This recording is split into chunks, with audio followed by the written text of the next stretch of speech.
As an option is often forgotten. Living a life of celibacy is often viewed as naive because the choice defies social convention.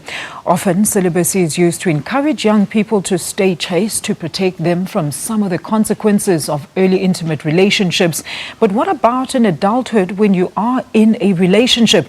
We're now very pleased to be joined in studio by the author of Stepping Into Your True Self, Miss Amanda Ndiki, a book about celibacy. Amanda, a very good morning to you. Thank you so much for joining us. Good morning. Thank you for having me. Tell us a bit about yourself. Who is Amanda Ndiki? Okay, Amanda Ndiki is an author, an entrepreneur, but I think to step, and sum up what you have said, Amanda is a soul healer because we are in a world now that our souls are lost. So Amanda now is one of those people to heal and to restore our souls and propel it to the right direction. Tell us a bit about your book and what inspired you to write this book. What inspired me, I'm living a life of celibacy. It's going for 4 years now. Wow. And not that I don't know the forbidden fruit. I know it very well, And, I was married and separated. Then I started living this life of chasing, finding wrong relationships. And we have a notion as a society to say there's something wrong about men. And we always blame men with cheating, with lies. So I had to look inside and say, but what is it that Amanda is contributing to this? So we have every right to say men are doing this, but what are we doing as women to say, I'm going to stand for this. I'm not going to allow men to abuse me. I'm not going to allow men to control me. But we act as victims every time. So my stand is find your true self, because when you find your true self, you're not going to be able to submit to love that abuses you. You will be able to identify love that empowers you as a person. Amanda, celibacy is often viewed as a very sensitive topic to try and talk about. What kind of difficulties did you come across when you actually wrote this book, besides your personal experiences, of course, being portrayed in the book? I think for me, the angle shifted because I don't look the celibate part. Celibacy is always viewed with people that are dull. Others say are ugly. I don't know. It's not my words, So here comes Amanda, beautiful, sexy, and she's got the African assets and everything else, and she's not afraid to show them. And then you tell them, I'm celibate, and they're like, really? So this thing happens, and this is the message we need for the youth today.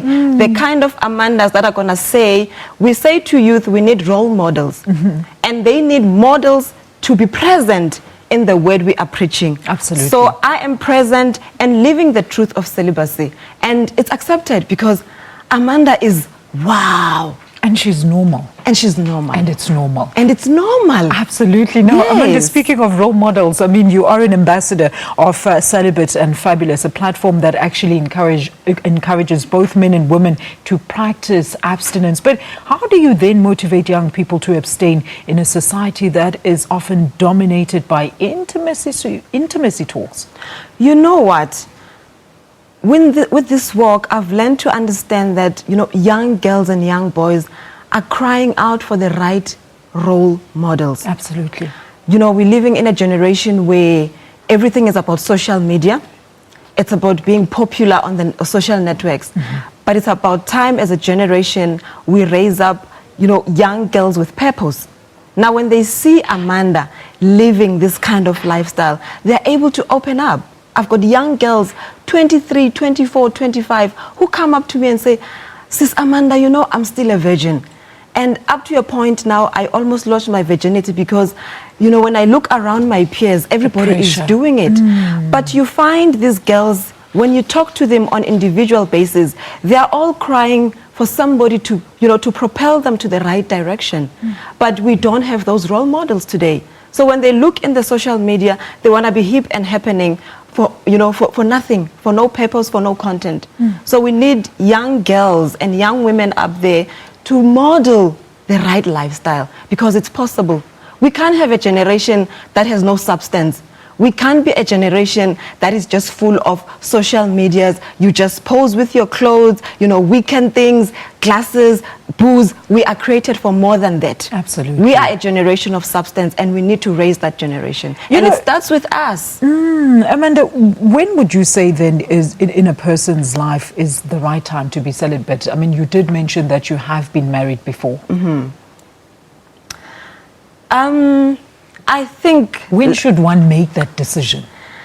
I think one should make that decision at any given point where you have lost yourself. Because in this journey of trying to fit into the society's standards of being sexually active, you lose yourself. You lose a part of you. You lose a soul, And in that mist, you forget, the true purpose that God has called you to be.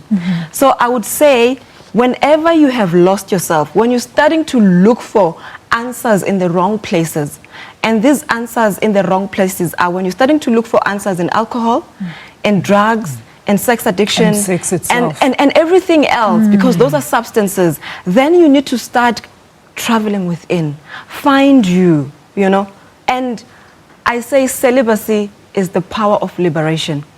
You become liberated in your mind, in your spirit, and in your soul. And that's what I can tell people, because we all want to be liberated. Absolutely. One of the things we're searching for everything and everything else is because we are bondaged. So find celibacy. I promise you, the liberation you have is amazing. Amanda, tell us a bit about your book cover. You look absolutely stunning on this cover. Yes. I wanted to challenge, because I'm thinking, yeah, she's saying she's celibate, but I wanted to, to show people that beyond this sexiness, and I'm not going to apologize for looking sexy, because please do not. Some men feel I am too sexy. Ooh, they must deal with their mind. They must renew their mind. In fact, they must just read my book, So when you've renewed your mind, you are able to look at a person with a different angle, You're absolutely amazing. Amanda, last one. I mean, how can readers then discover more about you and the work that you do? And I mean, at a time where, as you've mentioned earlier on, we need proper role models. Where can people get to know more about Amanda? Amanda is followed, immensely on Facebook, Instagram, and Twitter. And that's where I give pearls of wisdom to everybody that follows me. Amanda, thank you so much, and best of luck with the rest of your journey in self-discovery and on issues of intimacy. It never ends. And to the youth, I will tell this: difference attract the right audience. Be different, and you will attract the right audience that will lead you to your true purpose and prosperity. Well, there she is, beautiful and sexy. That is the author of Stepping Into Your True Self, Miss Amanda Ndiki. We're going to take